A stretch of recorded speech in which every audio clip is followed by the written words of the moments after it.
কি যে আলম হাসান খুব নিঃস্বার্থপর বলতে গেলে কি সে আমার ইউজ করলো, ব্যবহার করলো। সেই ভিডিওটা ছিল না ভয়েস দেওয়া, ওই ভিডিওর ভিতরে ভয়েস গুলা শুনেন, আমার ভয়েস গুলা সে প্রত্যেকটা ভয়েসের জন্য আমার একটা করে থাপ্পড় দিছে।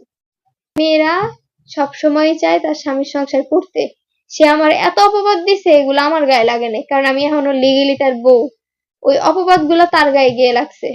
সেই কোনো মানুষ যদি স্বামীর সংসারে গিয়ে মানসিক সুখটা পায় তখন ওরে অনেক সুন্দরই লাগে। আমি আমার স্বামীর সংসারে গিয়ে কি পাইছি সেটা তো আমারে দেখলেই বোঝা যায়। আলম হাসান আমার হাজবেন্ড, এখনো তো সে আমার ডিভোর্স দেয় নাই, তাহলে উনি এখন আমার হাজবেন্ড না?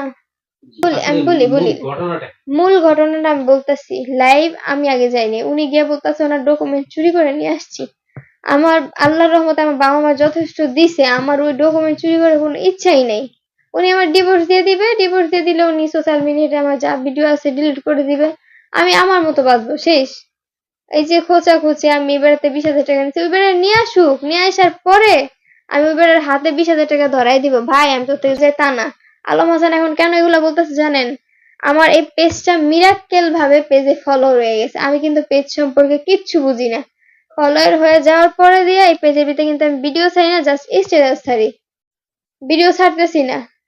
তো কালকে একটা বিষয় ওই যে উনি বললো যে আমি এক বেড়ার থেকে 20,000 টাকা নিছি, 2 মাস আগে না? তখন ভাই আমি প্রেগনেন্ট ছিলাম। আচ্ছা, একটা মেয়ে প্রেগনেন্ট অবস্থায়, অসুস্থ অবস্থায় সে কেন আরেক বেড়ার থেকে টাকা নিবার? ওই বেড়ায় কোন বিকাশে টাকা পাঠাইছে, কিভাবে পাঠাইছে, আমি কিভাবে? এই যে 8 মাসের মধ্যে কোরআন শরীফটা নেই নিয়ে মাথায় নিয়ে বলি যে আমি এরকম কোনো কিছু করি নাই।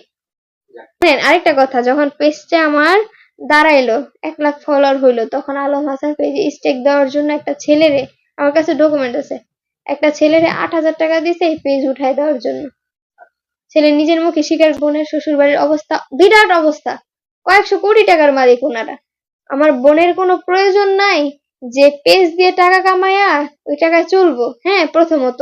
আর আমার দুলাভাইরে নিয়ে কথা বলছে 8,000 টাকা বেতনে চাকরি করে। এখন আমার আপুর শ্বশুরের কয়েকশো কোটি টাকা থাকলেও ছেলের আগে নিজে প্রতিষ্ঠিত হবে, তখন তাদের উপরে দায়িত্ব বুঝাই দিবে। আমার আপুরা 2 ভাই শ্বশুর বাড়ির। তো ওই লোকটা কিন্তু গিয়ে দেখে আসছে কোন ফ্যামিলিতে আমার আপুর বিয়ে হয়েছে। আমার এমন ফ্যামিলিতে বিয়ে হইতো যদি আমি ভুল না করতাম, বাবা মার কথা শুনতাম। লিগেলি বোন নামে এত অপবাদ দেয় কিভাবে, তাই না? আমারে কি এখনো দেখছেন আল্লামের নামে বাজে কোনো কথা বলতে? আপনি আমার লাইভ গুলা দেখে আসেন।